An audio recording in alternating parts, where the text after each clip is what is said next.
Good day, good day. Welcome, welcome. Thank you so much for tuning in. I'm Jay, and this is Homeschool Yo Kids podcast. Before we get started, special shout out to a couple of our sponsors who are mission to ensure that you are not homeschooling alone. So, special shout out to Classical Conversations, who is a nationwide curriculum provider, as well as community support. They are literally all over the nation.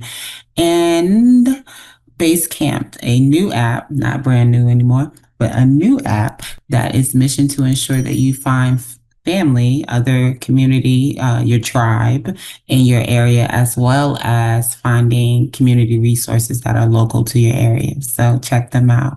And today we have with us Zach. Zach, introduce yourself. Hello, my name is Zach Korzyk. I am the founder and CEO of Delta Math, which is an online math program originally created for teachers and now for home. All right, Zach. So I always like to walk our people through how do we get here? How do we get to making Delta Math? What was the journey that took you there? Yeah, so I began teaching in 2007. I joined teaching through a program called Math for America, Mm, which is actually it's different than Teach for America. They, pick out people with high math ability who may not otherwise have gone to teaching, and they put us through grad school. They have a 4-year commitment in teaching. So it was actually my third year of teaching in a public school in New York City called Manhattan Village Academy. I was teaching algebra 2, and I decided I had a computer science background as well. So I just said, okay, I'm seeing a lot of mistakes in my class on things that I know everybody can do if they had the right tools and if they were concentrating enough, but they were making tons of mistakes. So I just made a small little website for them to practice the quadratic formula, and mm, it took me like 2 days, and it was really fun. And I had all the kids go on, and they would just do, they had to do like 5 in a row, which was, they were like less than a minute each, but just to say, I can do this 100% mm, of the time. If they got it wrong, it would just give them a new one, and it would tell them what they did wrong, etc. So kids were like, oh, actually, if I really have to pay attention here, and I'm finding my mistakes, and I have to get 5 in a row right, I'm actually going to concentrate and figure this out. So mm, basically, all my kids figured it out. They did it. I regave them the quiz, and it was a huge difference. So then I just got incredibly motivated to do that for everything. But it was a lot of work. Making, cause it's like all the content and like programming it. And mm, I never made anything for the web before, so I had to learn all that. And mm, I just made it just for my class. And throughout that first year, I made about like 80 pieces of content, but I could just tell it was making a huge difference compared to the year before. So I was super excited, and I spent the whole summer making like a version for any teacher to sign up and use. And that first year, like 100 teachers signed up, which was just insane to me. I was so happy. Mostly from New York City because I was in that program mm. for Math for America, so I knew a lot of math teachers. But then like one teacher in a school would use it, and then like three or four. It was just really exciting. And really, from I was teaching while making it. That was, I guess, my third year of teaching. So I released that in 2010, and from 2010 to 2020 for 10 years, I was just adding more content. I like reprogrammed it from scratch a few times, using my own students, to, help me see, make sure it's working. And it grew into 2020 to 2 million annual students and 50,000 teachers. So it was just, What? yeah. So, and that was 100% word of mouth. And I was working all by myself the whole time, purely really concentrating on my teaching job. So everything I was making, I was thinking about the learning of my kids first and foremost. And I think in that I made it for me, and I was a Mm, teacher. That was kind of like what everyone else is saying is like, why is nobody else doing exactly this? Because this is exactly what I want too. So they just started using it, and it got really big. Um, yeah. That's amazing. Oh my gosh. Math is that subject. I taught English, Zach, so I'm at the other end of the spectrum. Math was a struggle for me. Like my listeners know, because I talk about it often. Anytime I get a math resource provider up here, math was a struggle for me. And so I wish that I had, or there were programs of this nature when I was in school, because after eighth grade, it was downhill from there. So, thank Yeah, you. I And mean, this, actually, as I was teaching 11th grade primarily, oof, so I had a lot of kids who felt like you felt in high school. They hit the wall, ninth grade, 10th grade. And I can tell you how many of them got back on track. And because of it's the just program. seeing they had like a 65 in geometry last year and then like a 95 in my class. And they were just like, it was Took me two so years to get through geometry, Zach. It took me two I know, I years. know, I know. But I'm just saying, like, it helps provide them a way of building their confidence and saying, I know it's expected of me. I can put the work in, and it's going to help teach me and figure out what I don't know, so I can ask for help. Hmm. And kids just, they really improved. Nice. Okay, so you started with the five question, like they have to get five in a row. And that was just with one skill. Yeah. And what Yeah. have you grown it to now? Like, how is it offered now as far as the program goes? Okay, so I mean, I can still talk about for school how it works, and then Of we course. can get in later that there's a new version for home. But yeah, so I over those times, I think by 2020 I developed around 1,300 different skills. Mm, The teachers, when they go in, they see them all kind of organized by category, and they can just pick like what it is that they're teaching that week. Like, I'm teaching this, and they could pull something from earlier grades if their kids needed help or extra support with, background knowledge. So it's really like teacher has so much control to know what their kids need, and they put the effort in to go pick out the stuff and give it to their students. Yeah, so the teachers don't have to assign five. They can assign one. They can assign three. When I first did it, you had to get five in a row, but that was like only for the easiest things where I'm like, you're going to be grateful you can get five in a row when this is just one step of a 10-part problem and you need to get it right every time. So there's certain things where like the teacher can decide how strict they need to be. Like they could just get three right, period. It doesn't matter how many they get wrong. But ultimately, they do have to get some right to get credit, but they can keep trying and keep going until they develop the mastery. So the whole time I thought it was really important. I'm not like grading kids for making mistakes. I expect you to make mistakes. Seeing they got five wrong and then one right, and then three wrong and then one right, and then one wrong and then four right. I was like, you just see like, okay, like they needed to put in this time. Um, and I never have thought like there's no magic bullet. Like learning is not quick. Learning is not easy. So if anyone says like, oh, it's a game, they're going to play a game and it's so fun and they're going to be a genius, that is not what we are proposing. It's kind of like just clear cut, like this is a rigorous, challenging math problem that you're expected to know in Algebra 2. Algebra 2 is hard. This problem is hard. However, here are like some things from Algebra 1 or a level 1 to get you warmed up because we know this is just not ready for you yet. So we're going to give you those things. And then also you can do as many practice problems as you want, and you can view as many examples of similar problems as you want. You can take your time, you can get some wrong, and then eventually get them right and get your full credit. So it's like a lot of support. We eventually, actually, by 2020, it was all free. So up until for those whole 11 years while I was teaching, it was totally free, growing to that wow. big. But then I realized I couldn't keep teaching and doing it because I'm just spending like 3 hours doing customer support, not to Oh, mention, keeping the wow. servers running, making new content, et cetera. So branched off to a, full-time business, but we kept everything free that was there. So never took anything away, made some extra features and, called it Plus. So teachers could buy that and it was very popular. So we now grew to 23 employees over the last, so we've been in business officially for like 5 years and Mm, 23 employees. The content's over 2,000 now. We just have, real experts. The 23 employees, 14 of them are former math teachers. mm, So like that's like my people, just my wife is a math teacher. the VP, he was a math teacher. He's now developing all the content. He was like advising me along the way because he was like the 10th user. So like I was like, I trust him. I know Mhm. he knows how to teach. So like it just comes down to taking something complex and acknowledging the complexity and saying, don't shy away from it, but how are we going to make this as clear as possible to get the kid to that point?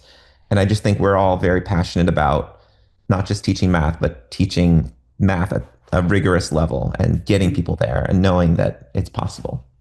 Yes, okay, so are you doing what grades are you is your focus? I know you talk about skills and you have over Yeah. 2,000 skills available. So what's your like the age range or grade that you are focused on? So when I was developing it, it was mostly just high school. And when I first hired some people, we did a lot of work on the middle school. So since like 2020, we've been 6 to 12. However, just last week, we opened up content, which we've labeled elementary, just because we've thrown it into the sixth grade because we're like, oh, sixth grade teachers might want their students to practice this thing that they learned in fifth grade or fourth grade. But now we have enough that we've actually branched out to elementary. And then this whole year, we'll be working on kind of saying, okay, fifth, fourth. So by next year, this Mhm. time, we expect to actually have fifth, fourth in there. Okay. Right now, we'll say 6 to 12, but Okay. some stuff and approaching fourth and fifth. Nice. And the way, because you say you have 14 math teachers on the team, so you all are able to see a problem and then give your input of how to teach it. Because is this teaching it or is it just practice? Yeah, so it is practice. So Mhm. like basically the skills, if you click on a skill, it's like a math problem right away. Our examples are examples how to solve the math problem. And we have videos now. And that was the first paid feature, actually. But we have a video for each one. So you got 2,000 videos where the first 1,000 were made by me. Then my wife also made some for calculus. And we hired some people who do that now. That is teaching it, but still focusing on like problem solving. Like we know that a student is watching this when they're trying to solve these problems for like homework or classwork or something like that. So it's not like a lesson where like they're reading a lesson from scratch, developing a concept as if they've never seen it. Our assumption is that they have learned these content somewhere in class, though that's not necessary, per se. Like sometimes you're just ready to learn a new type of equation. Then there's just one key idea in this new type of equation. You could probably learn it through example. So if somebody's just learning through example and that's how they like to learn, then they could certainly learn almost anything just by going on. Nice. Okay. And so it's more of a reinforcement. So it's Yeah, we consider based off of supplemental. info. Yeah. Okay. Mhm. Okay. Nice. Nice. All right. And so this is paced, like this is self-paced. It is. Maybe I should go into detail about the product that is for home specifically. You can Yeah, definitely. because that'll be more appropriate, I think, for your audience. Okay. Um, so up until last year, we would get emails from parents saying, "Oh, I want to sign up my kid because his cousin uses Delta Math in his class and it's helped him so much."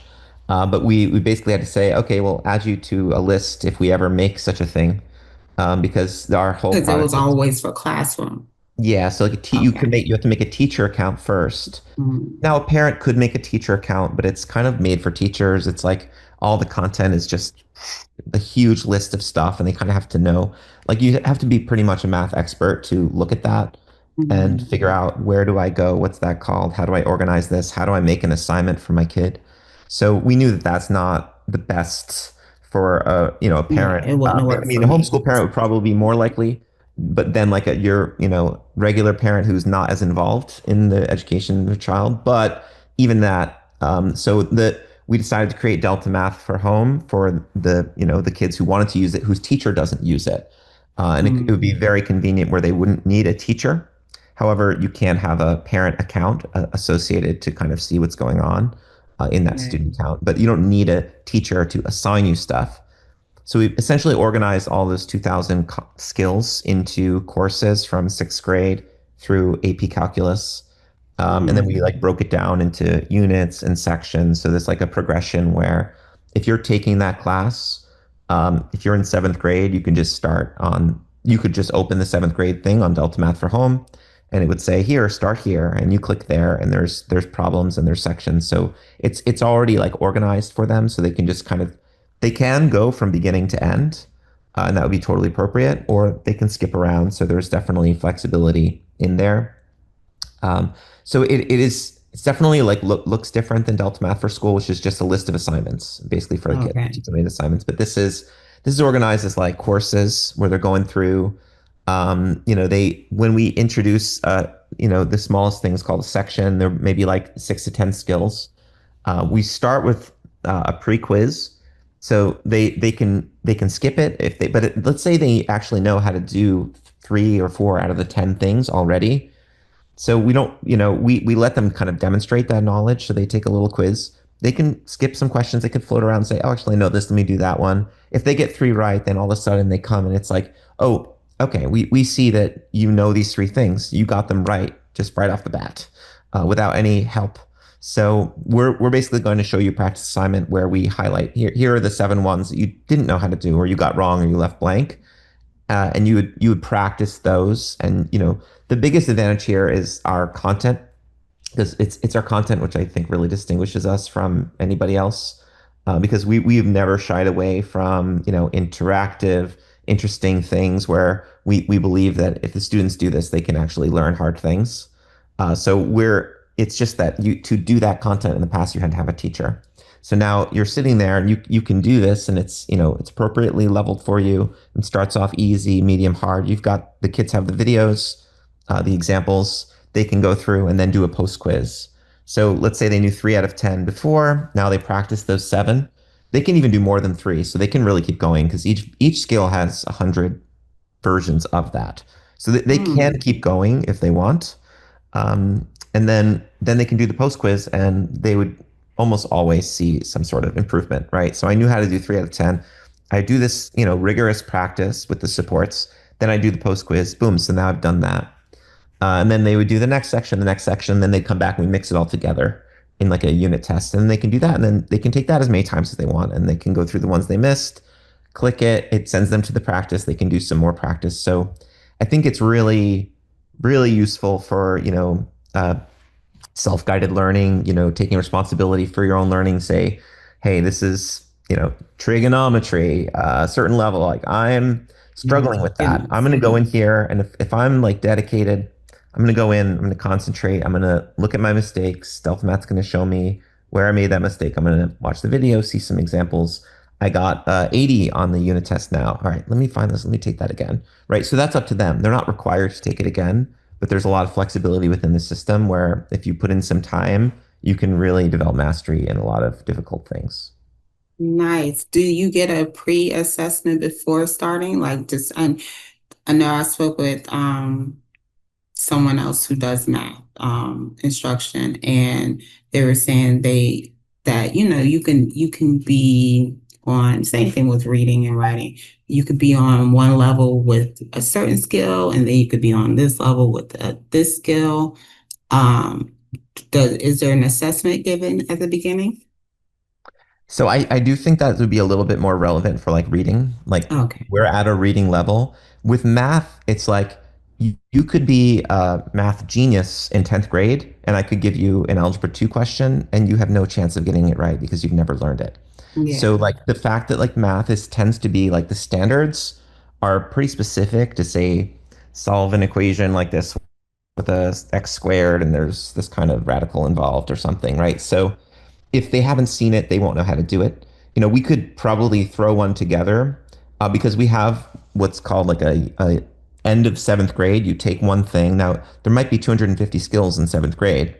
We're going to give you at the end random like 40 and mix it in, and you would see Mm. how well you did. We could easily give you that in the beginning. I just felt like it's a little too intimidating maybe to start with this giant test of things you might not know. We could go and find out what you know, But usually you're like, okay, in math class, at least, we're learning fractions in seventh grade. So for us to say, like, here, go practice fractions in seventh grade. Because if we give you an assessment and we're like, we think you are weak at decimal, blah, blah, blah. Okay, we're going to then self-guide you to that, but that might not be what you're learning right now. So you're kind of like, usually we're saying, in math class for sure, and I'm sure homeschools handle things very differently, their own way. But it could be like, okay, we're going to go through like this topic this month. And then we would just be like whining them to all sorts of things that might not be intended for them this year or until the end of the year. So I guess we decided against that, even though there are apps that do that. And if we felt there was a demand, anybody who signs up for our product can talk to us, right? They can send a support request. They can say, wouldn't it be great if this? And we're just super eager always to hear what people want, if that's what they want. Mm, of course. No, I'm just asking because, a lot of homeschoolers, we don't necessarily go by grades. Like, our children, like people ask, oh, what grade are they in? It's usually like, it's a guess. Like, after a certain amount of years, it's like, oh, what grade are you in again? Like, Grade are you because in it's, math, or what grade are you yeah. in science is different, maybe. Yes, yes, definitely. So that's all. I was just asking that because of that. But that's cool. Like by all means, where we start is where we start. So how, because you say you can start anywhere, like if say seventh grade, you can start anywhere in that seventh grade list of skills. Yeah, so it would be broken first by unit, like maybe 10 units. So you'd be like, okay, geometry. Okay, I'm talking about shapes like area, perimeter. If that's a whole unit and that's broken down into different types of things that you would typically see in seventh grade. So you can do one at a time and they're kind of categorically similar and maybe you do in order. If you know this, you need to know this before you get to this. So you should go down from top to bottom. Uh, Okay. if you want to do that, you could also just search for, perimeter or area of a circle, and it would just tell you, oh, it's this section there. Click go to practice, start practicing. So if there's a specific thing you need help with, you can type it in, or you can just jump around to the unit on geometry if you know broadly that that's what we're learning about right now. Mhm. Nice. Okay. And so, unlike the one for school, this one is more instruction wise as far as actually teaching the skills. Or is this still kind of supplement? It's still a supplement. I'm sure it goes Okay. further than others that are supplement. What it is comprehensive. So sometimes supplements aren't, but the courses we put, we're covering everything you would learn in seventh grade, Mhm. everything you would learn in Algebra 1. It's all there, and it's organized in such a fashion that if you go from beginning to end, it'll all make sense to you, and you're building on itself, kind of like a course would be. So that's it, it's fully there, whereas the teacher might just use it once a month for review with a few Mhm. skills, or they might say, okay, my kids are only struggling with this, I'm only going to give them that. Whereas here we're giving you everything, and we're giving you an order which we believe it makes sense to do. This is amazing, Zach. Like this is wild that this is your brainchild, like while in the classroom and having started and done all that you have done so quickly. This is very beneficial. For speaking from someone who I know I will outsource eventually with my young ladies as far as math goes. I have an 8 and 11-year-old, so my 11-year-old's just moving into sixth grade. But we're still like on multiplication. Like that's our main focus right now. Her learning multiplication facts and being able to, dish them out quickly. Um, but after that, I don't know what I can offer Zach. So, Yeah, just take a look. I mean, really, there's like a free trial period, but it's also pretty okay, expensive, $10 a month.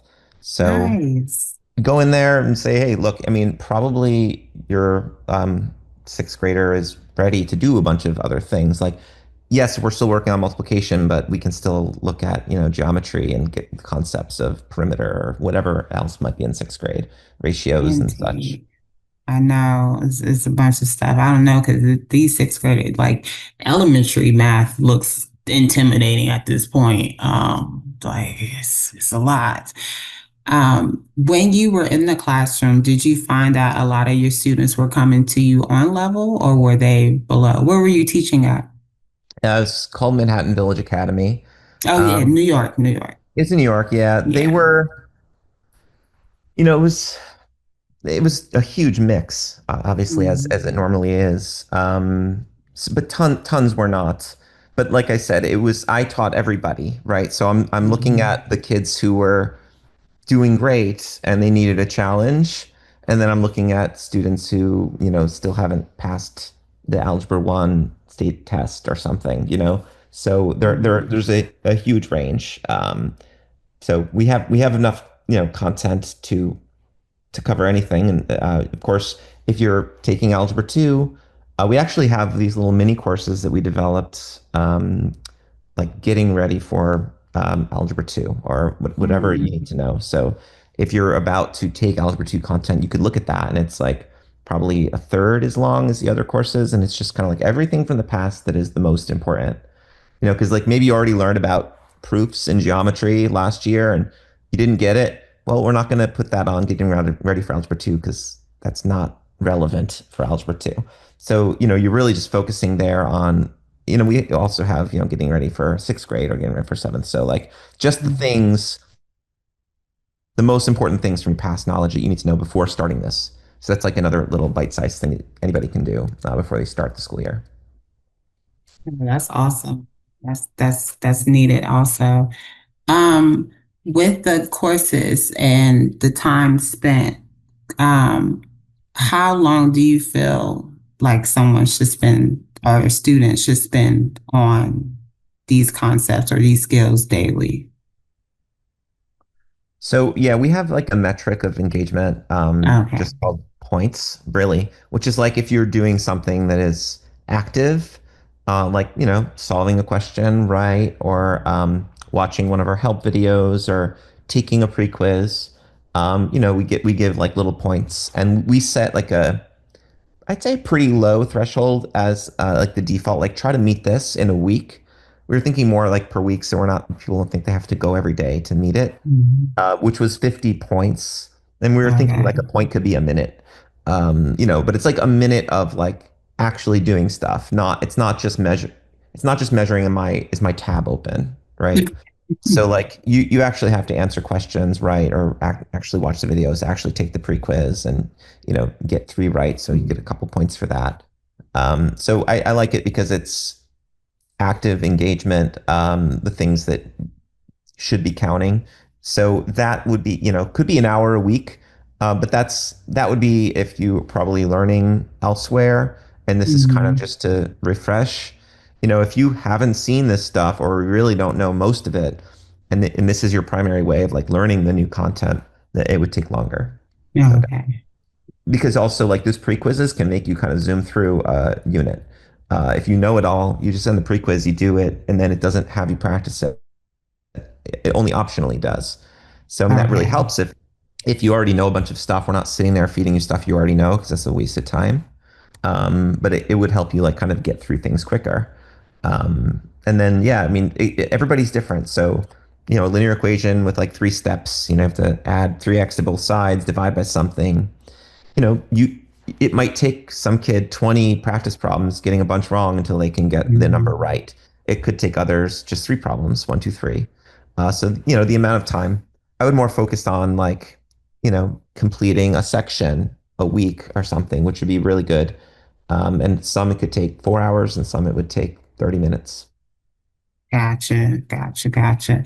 Math is just so like, I mean, it's so necessary. Don't get me, it's so necessary. It's just so, it could be intimidating for some because like, it's like, especially when it comes to algebra and the PEMDAS. And if you miss one step or you don't do this right, then it just messes up the rest of the equation. So I wish I I had can this stuff. Well, okay, I can actually speak to that because Okay. there's nothing inherent to online that's gonna not make messing up one step get it wrong, right? So we just have tons of things where we know exactly the